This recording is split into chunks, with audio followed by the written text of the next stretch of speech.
प्यारे बच्चों, हिंदी की व्याकरण कक्षा में आपका स्वागत है। तो जैसा कि आप जानते हैं, हम अपना ज्ञान परखो जो कि पाठ 1 से 4 पर आधारित है, उसे कल हल कर रहे थे। अब हम अपने 5वें प्रश्न की तरफ बढ़ते हैं। तो ये कुछ नहीं है, एक तरह से कहा जाए हम रिवीजन कर रहे हैं, पुनरावृत्ति कर रहे हैं अपने पहले 4 पाठों को। तो निम्नलिखित को पृथक पृथक करो। पृथक का अर्थ होता है अलग अलग करके लिखना है। हमें किसको अलग करना है? संज्ञा दे रखी है। संज्ञा, जैसा कि आप जानते हैं, संज्ञा के 3 भेद होते हैं। कौन कौन से? व्यक्तिवाचक, जातिवाचक और भाववाचक। आपको याद आ रहा होगा, ये पुनरावृत्ति इसीलिए ही कराई जाती है ताकि आप जो पिछले पाठ पढ़ चुके हैं उनको भूले ना, उनको भी याद रखें। तो संज्ञा के 3 भाग होते हैं या भेद होते हैं। पहला है व्यक्तिवाचक संज्ञा। इसमें किसी खास व्यक्ति, वस्तु या स्थान का हमें बोध होता है, तब हम व्यक्तिवाचक संज्ञा कहते हैं। इसमें क्या हो गया? जैसे महात्मा गांधी, ताजमहल आदि। दूसरा है जातिवाची, जिसमें सभी जाति का बोध होता है। जैसे हम कुत्ता बोल रहे हैं तो सभी जितने प्रकार के कुत्ते हैं उन सब की पूरी जाति के लिए, गाय, गांव, शहर, देश, ये सब क्या है? पूरी जाति के लिए। तो इसीलिए इन्हें जातिवाचक संज्ञा कहा जाए। तो इन संज्ञा शब्दों से पूरी जाति का हमें पता चलता है या बोध होता है। उसी तरह भाववाचक, इससे हमें भाव का पता चलता है। भाव क्या होते हैं बच्चों? जो मन में उमड़ते हैं। उसके अलावा क्या है? किसी व्यक्ति वस्तु का गुण दोष, उसमें गुण भी हो सकता है, दोष अवस्था जैसे बुढ़ापा, बचपन या भाव, ये सब मिला के भाववाचक संज्ञा बनते हैं। तो हमारे दे रखे हैं 5वें प्रश्न में कौन कौन से हैं। सभी संज्ञाओं को मिला के रखा है, हमें अलग अलग करके लिखना है। पहला है ऊंचाई, भारत, गंगा, पक्षी, गाय, माला, कलम, ताजमहल, सच्चाई, बचपन, आगरा, ईमानदारी। तो सभी संज्ञाओं को मिला के रखा गया है। हम इन्हें व्यक्तिवाचक संज्ञा, जातिवाचक संज्ञा और भाववाचक संज्ञा के अंतर्गत लिखेंगे। तो शुरू करते हैं अपना 5वां प्रश्न, जो है निम्नलिखित को पृथक पृथक करके लिखें। प्रश्न है 5वां,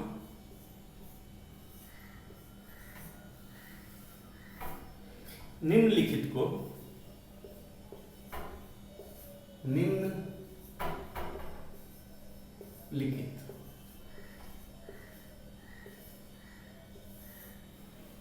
कुछ बच्चों को निम्नलिखित का अर्थ नहीं पता होता। निम्न का मतलब है नीचे, लिखित का अर्थ है लिखा गया। तो निम्नलिखित का अर्थ क्या है? नीचे लिखे गए या नीचे लिखा गया। को पृथक, पृथक का अर्थ होता है अलग करना। पृथक, पृथक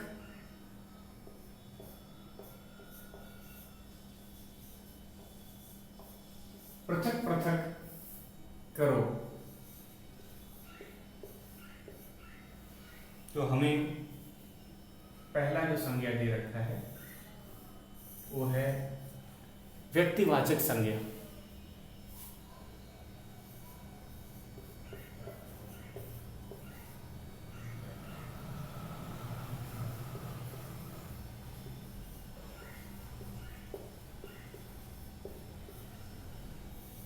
व्यक्तिवाचक संज्ञा।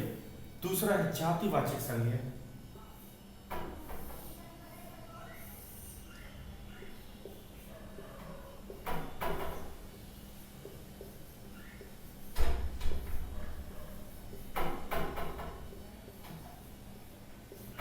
जातिवाचक संज्ञा और ठीक उसी तरह अगर हमारा जो तीसरा भेद है संज्ञा का, भाववाचक संज्ञा।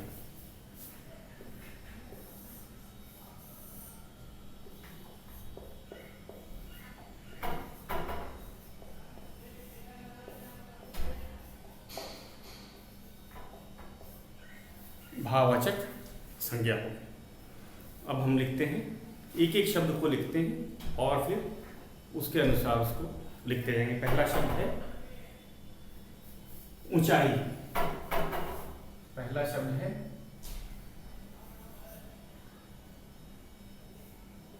ऊंचाई। हम इसको कुल मिला के हमारे पास 12 शब्द हैं। 1 2 3 4, सब में 4-4 हैं।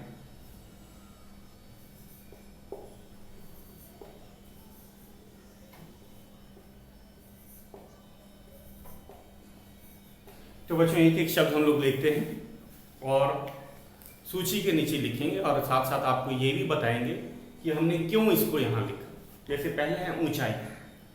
ऊंचाई क्या है? किसी वस्तु की गुण, दोष, अवस्था और भाव, ये सब चीज़ों, ये चारों चीज़ों को मिला के भाववाचक संज्ञा बनता है। तो ऊंचाई अवस्था कहेंगे, तो ऊंचाई आएगा भाववाचक संज्ञा के अंतर्गत, इसको लिखा जाएगा। तो हम लिखते हैं पहला वाला जो है ऊंचाई, भाववाचक संज्ञा है। ऊंचाई। अगला है भारत। भारत, अगर देश तो हम जातिवाचक कहते हैं, लेकिन अगर भारत कहा जाएगा, देश का नाम है, तो ये खास देश है, संसार में एक ही भारत है, तो ये व्यक्तिवाचक संज्ञा में है। किस में आएगा? व्यक्तिवाचक संज्ञा। तो हम लिखते हैं, फिर से आपको दोनों में कोई गलती ना हो इसलिए बता देता हूँ। जो देश हमने बताया या गांव बताया, शहर बताया, ये जातिवाचक है। अगर शहर बोलते हैं तो पूरी दुनिया के सभी शहरों की बात हम कर रहे हैं, पूरी शहर जाति के लिए ही हम लोग कर रहे हैं। जैसे गाय हमने कहा, तो गाय दुनिया की सभी गायों के लिए क्या है। अगर किसी खास गाय की बात करते हैं, जैसे कि बच्चों किसी खास गाय का नाम है जैसे नंदिनी, तो हम क्या कहेंगे कि तब वह खास गाय जिसका नाम नंदिनी है वह व्यक्तिवाचक संज्ञा में हुई, नहीं तो गाय जातिवाचक संज्ञा है। तो इसी तरह अगर हम भारत कह रहे हैं तो भारत खास देश का नाम है, संसार में एक ही भारत है, लेकिन जब हम देश बोलेंगे तो वह जातिवाचक संज्ञा में हो जाए, क्योंकि संसार में 200 से अधिक देश है, तो वो जाति दर्शाने के लिए देश बोला जाएगा। और अगर नाम हमने बोला है तब वह व्यक्तिवाचक संज्ञा के अंतर्गत आएगा। तो लिखते हैं, अगला है हमारा गंगा।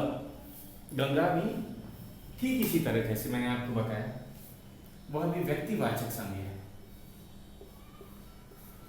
अगर हम नदी बोलेंगे तो जातिवाचक, क्योंकि बहुत सी नदियां हैं, इसीलिए हम उसे जातिवाचक संज्ञा के अंदर नदी को रखेंगे। लेकिन जब हम गंगा बोलेंगे तो वह,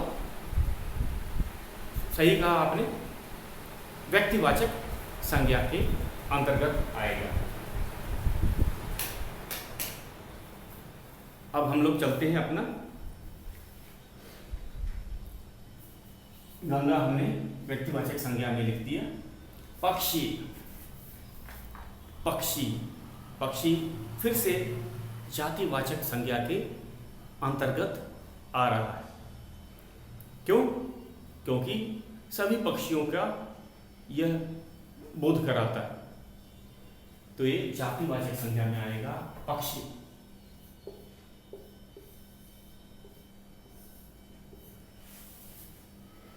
अब हम चलते हैं गाय। गाय भी आपको उदाहरण देके मैंने बताया था कि अगर किसी खास गाय का नाम अगर हम बता रहे हैं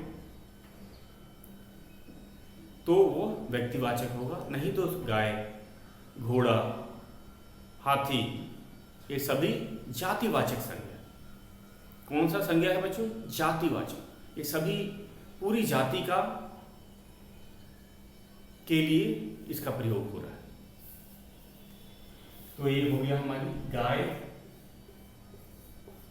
गाय हो गई जातिवाचक संज्ञा। अब हम चलते हैं माला।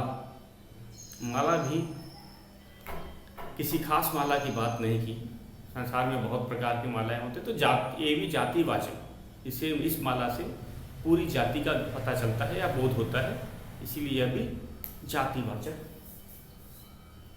माला। अगला शब्द है हमारा कलम। कलम भी किसी खास कलम की बात नहीं की गई, तो सभी कलमों के लिए एक कलम भी हो गई जातिवाचक संज्ञा। तो इसको भी जातिवाचक के नीचे हम लोग लिख रहे हैं कलम।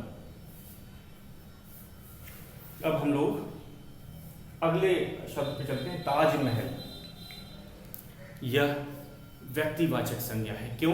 कारण क्योंकि एक खास इमारत की बात की गई है, तो यह व्यक्तिवाचक। ताजमहल आगरा में है और संसार में केवल एक ही ताजमहल है। तो इसमें जब हम खास वस्तु, व्यक्ति या स्थान की बात करते हैं तो व्यक्तिवाचक संज्ञा के अंतर्गत आता है। तो हम इसे लिखते हैं ताजमहल व्यक्तिवाचक संज्ञा है।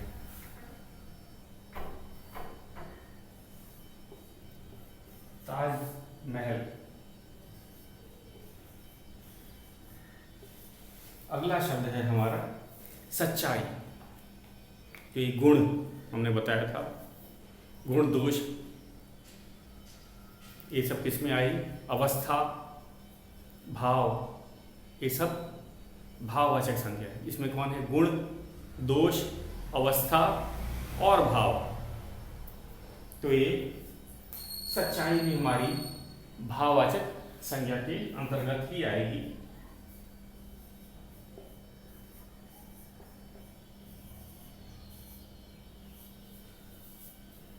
अब हम अपने अगले प्रश्न पे चलते हैं। अरे अगला है शब्द है बचपन।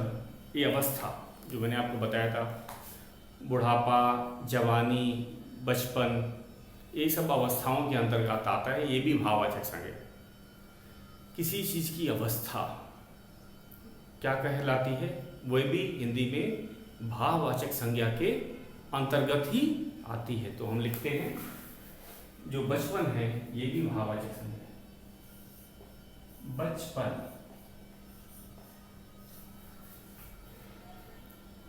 आगरा। आगरा शहर का नाम है, खास शहर है। संसार में और आगरा नाम के शहर नहीं हैं। तो हम क्या कहेंगे? आगरा क्या है? व्यक्तिवाचक संज्ञा।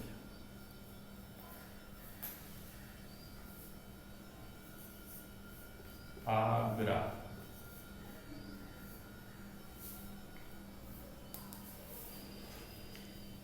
तो कईयों को लगता है कि तो शहर है, ये व्यक्तिवाचक संज्ञा के अंदर क्यों आए? तो ये ऐसा नहीं है बच्चों। व्यक्तिवाचक संज्ञा में खास व्यक्ति, स्थान और वस्तु, ये सब व्यक्तिवाचक संज्ञा के ही अंतर्गत है। अब हमारा अंतिम है ईमानदारी। यह भी क्या है? गुण है। तो गुण किस में आएगा? आपको बता दिया, भाववाचक संज्ञा। ईमानदारी।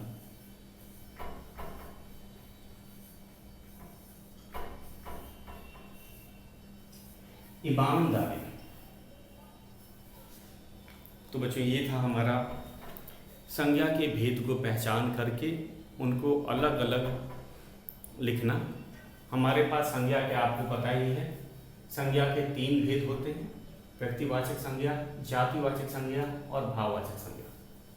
संज्ञा के 3 भेद होते हैं। तो हमें दिए गए जो संज्ञा के शब्द थे उनको भेद के अनुसार अलग अलग करके हमने लिख दिए। तो व्यक्तिवाचक संज्ञा को पहले लेके चलते हैं हम लोग। तो व्यक्तिवाचक संज्ञा के अंदर भारत एक खास देश का नाम, नदी का नाम, इमारत का नाम, शहर का नाम। तो गंगा, भारत, गंगा, ताजमहल, आगरा, ये व्यक्तिवाचक संज्ञा के अंतर्गत आते हैं। उसी तरह जातिवाचक, जिससे पूरी जाति का बोध होता है। हम इसमें एक पक्षी की बात नहीं कर रहे हैं, पूरी जाति के लिए इनका प्रयोग किया जाता है। पक्षी, गाय, माला, कलम, ये हैं जातिवाचक संज्ञा के उदाहरण या जातिवाचक संज्ञा के लिए हमने इनको अलग करके लिखा है। अगला है भाववाचक संज्ञा का। इन चारों से पता चलता है कौन कौन है। ऊंचाई, सच्चाई, बचपन, ईमानदारी। तो ये सब भाववाचक संज्ञा के अंतर्गत आते हैं। कौन कौन से आते हैं मैंने आपको बताया था। गुण, दोष, अवस्था और भाव। ये सब भाव मतलब भावनाएं, मन की भावनाएं, जैसे खुश, प्रसन्न, दुखी। तो ये सच्चाई और ईमानदारी, ये सब भावनाएं। तो इसी कारण से इनका ये भाववाचक संज्ञा के अंतर्गत आता है। अब हम अपने छठे प्रश्न पे चलते हैं। छठा प्रश्न है हमारा, रंगीन शब्दों के लिंग बदलकर वाक्य दोबारा लिखो। यहाँ पे कुछ शब्द दे रखे हैं, वाक्य दे रखे हैं, उनके रंगीन शब्दों का हमें लिंग बदलना है। और वाक्य भी हमने पता है कि जब हम लिंग बदल देते हैं तो क्रिया भी लिंग के अनुसार बदल जाती है। तो इस कारण हमें वाक्य भी दोबारा लिखना पड़ेगा। अगर हम लिंग बदलते हैं तो हमने अपने पीछे आपको समझाया गया था, अनुभव आपने किया होगा कि क्रिया बदल जाती है, लिंग के अनुसार क्रिया बदल जाती है। इसीलिए हमें वाक्य भी बदल करके दोबारा ही लिखना पड़ेगा। तो शुरू करते हैं अपना छठा प्रश्न, रंगीन शब्दों के लिंग बदलकर वाक्य दोबारा लिखो।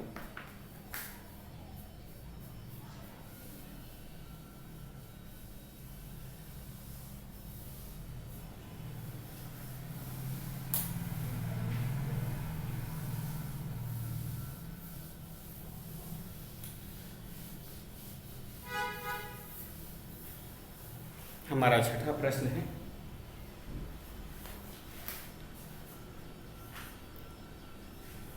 रंगीन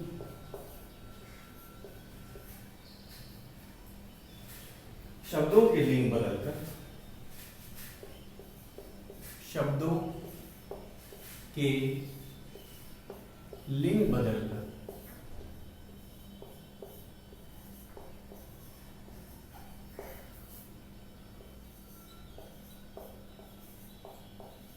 वाक्य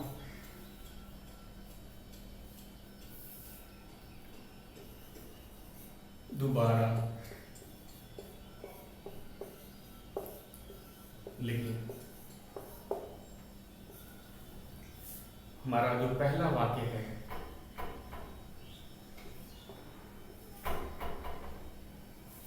इसको मैं रंगीन शब्द के लिए दूसरे मार्कर से लिख देता हूं ताकि आपको दिखता रहे।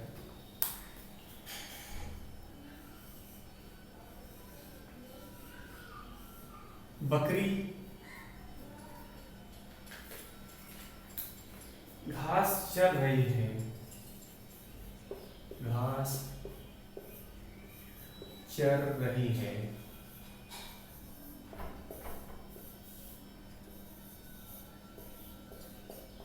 ये वाक्य है। अब हमें इस वाक्य में रंगीन शब्द बदलना है, इसका लिंग बदलना है। तो बकरी का आपको पता है पुल्लिंग है बकरा, लेकिन हमें इसमें बदलाव भी लाना है। तो बकरी की जगह हम लिखेंगे बकरा। अब वाक्य क्या हो जाएगा, बकरा घास चर रहा है, रही है नहीं होगा, क्रिया बदल गई। बकरा घास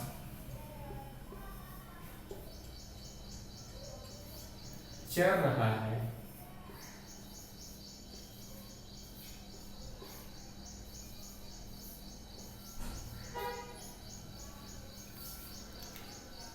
अब हम अपना दूसरा वाक्य लिखते हैं। ये भी बहुत आसान है, केवल हमें लिंग बदलना है। और बच्चों इसमें ध्यान देना है कि जब हम लिंग बदल देते हैं, चाहे वो पुल्लिंग से स्त्रीलिंग हो, चाहे स्त्रीलिंग से पुल्लिंग हो, क्रिया भी बदलनी पड़ती है, क्योंकि हम जानते हैं क्रिया लिंग पे आधारित होती है। अगर लिंग बदलते हैं तो क्रिया में भी बदलाव आता है। जैसे आपने अभी इसी पहले वाक्य में देखा है, बकरी घास चर रही है, हमने लिंग तो बदल दिया, बकरी का बकरा कर दिया, लेकिन जो क्रिया है रहा है भी लिखा है। इसीलिए हमें वाक्य पूरा दोबारा लिखना पड़ रहा है, क्योंकि वाक्य में अगर हम केवल लिंग बदल देंगे तो वाक्य सही नहीं होगा, वाक्य में भी बदलाव करना पड़ेगा। तो लिखते हैं अपना अगला दूसरा है, हमारा दूसरा वाक्य है, धोबी कपड़े धो रहा है। इसको हम रंगीन से लिखते हैं, धोबी कपड़े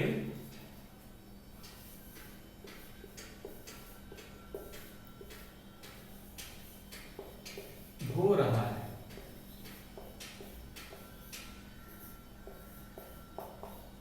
तो इसको इसका लिंग बदलेंगे, धोबी का धोबे, बहुत आसान है।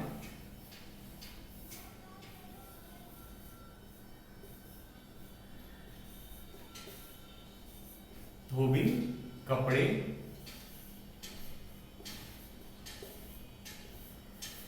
धो रही है,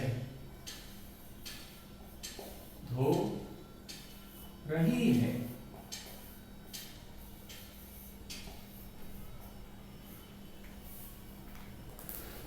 तो हमने देखा लिंग बदलते ही हमें क्रिया में भी बदलाव लिंग के अनुसार करना पड़ रहा है। अगर पुल्लिंग होता है तो रहा है लिखते हैं, अगर स्त्रीलिंग होता है तो क्रिया में हम लोग लिखते हैं रही है।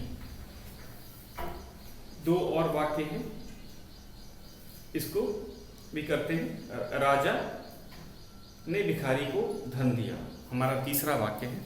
मैं इसको साथ साथ मिटाते जा रहा हूं और आप भी साथ साथ वीडियो देखते समय आप खुद इसको साथ साथ लिखते भी जाएंगे, तो ये साथ साथ आपका काम होता रहेगा। तो हमने दो वाक्य लिख दिए, मैं तीसरे पे बढ़ता हूं।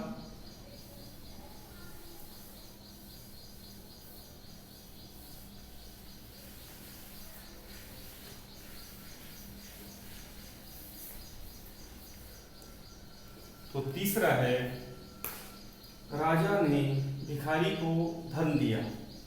तीसरा है, राजा ने, हम इसको रंगीन में लिखेंगे,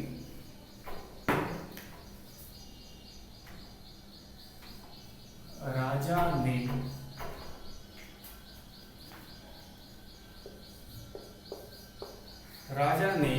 भिखारी को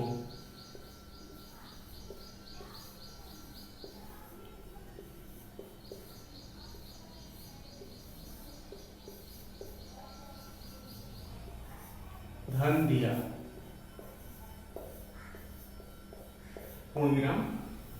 तो हमें राजा का लिंग बदलना है, राजा का रानी हो जाता है, बहुत ही सरल है। और वाक्य में क्या बदलाव आया है इसको जरा आप ध्यान देना। राजा का हमने लिख दिया रानी, रानी ने भिखारी को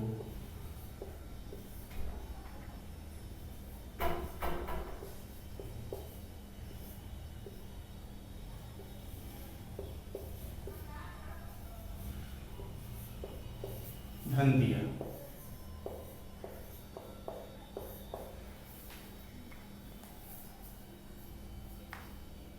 तो बच्चों इसके अंदर कोई वाक्य में बदलाव नहीं आया।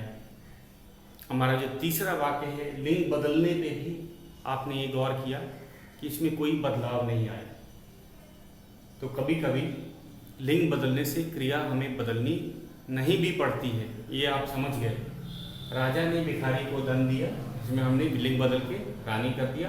रानी ने भिखारी को धन दिया, इसमें कोई बदलाव नहीं आया। अब हम अपने चौथे वाक्य पे चलते हैं। हमारा चौथा वाक्य है मोरनी नाच रही। हम इसे लाभ में लिखेंगे मोरनी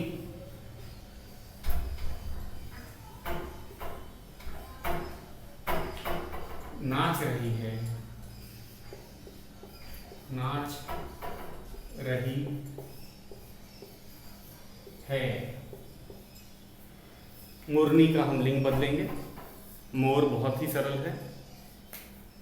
अब इसमें बदलाव आएगा क्रिया में, मोर नाच रहा है। आगे चलते हैं। इसमें कोई आपने यही देखा क्रिया में बदलाव है, बहुत ही सरल है। मोरनी नाच रही है, अब हम इसको लिखेंगे मोर नाच रहा है। इसमें कोई क्रिया का रही का रहा में बदल गया, तो ये बहुत सरल है। एक और वाक्य है बच्चों, इसको भी करते हैं। लड़का पत्र लिख रहा है, ये हमारा पांचवा वाक्य है। ये पांचवा है, लड़का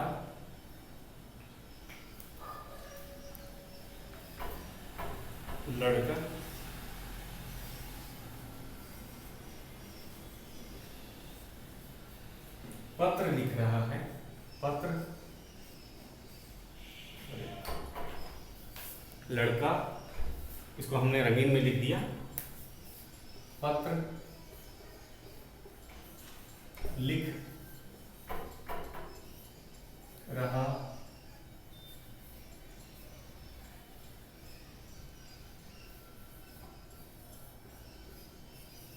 है, ये वाक्य है। हमें लड़के का लिंग बदलना है और बहुत आसान है। इसके अंदर हमने क्या सीखा, वो ज़्यादा मुश्किल तो है नहीं, केवल लिंग नहीं बदलना है। हमें इस बात का ध्यान देना है कि जब भी लिंग में बदलाव आता है तो क्रिया बदल रही है कि नहीं बदल रही। अधिकतर में हमने देखा तीसरा वाक्य छोड़, इसमें क्रिया में कोई बदलाव नहीं आया है, नहीं तो बाकी सब में लिंग के अनुसार बदल जाती है क्रिया। यही हमें ध्यान से सीखना है।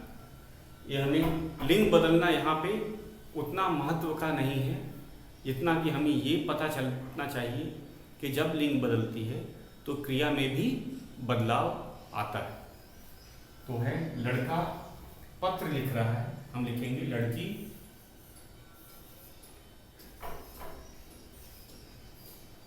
पत्र लिख रही है।